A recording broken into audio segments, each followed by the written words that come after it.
Welcome back to Primetime News, and a special welcome if you're watching online at onespotmedia.com. The Kensington Primary School has seemingly softened its position on allowing a child with dreadlocked hair to attend the institution. Reacting to last week's ruling in the Constitutional Court, the school's chairman told TVJ News that the child will continue her education at the school. In a statement to the press on the weekend, Dale and Shireen Virgo shared that their daughter had been pressing for answers since last Friday's court ruling. It read, "Mommy, do I really have to go to a new school or cut my hair off now?" A pertinent question, given that an injunction forcing the school to allow the child to attend the Kensington Primary School had been in place pending the court ruling. In an interview with TVJ News on Monday, the school's chairman responded yes. The child is expected to return to school in September. She has been there first grade, second grade, third grade, and she is doing well, and we expect her to be back in school. Reverend Alvin Bailey was a board member at the time.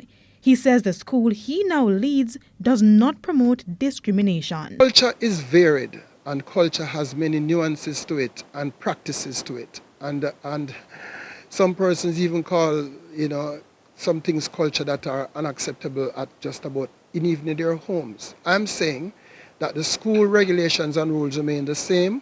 We still embrace the fact that we ask our students, the parents of our students, because they're primary school, not to adorn their children with extensions or additions and wigs and so on.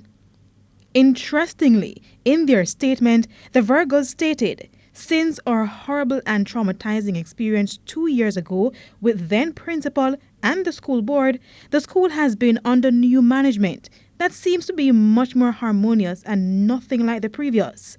Meanwhile, the issue has been widely publicized, sparking concerns about how this may affect the child. The school will not include this child in this controversy. Anything that she knows of it and learns of it is going to be outside. She loves her teachers and her fellow students because we have kept consistent and we have not been including her in this discussion that involves her parents. Kalisha Williams, TVJ News.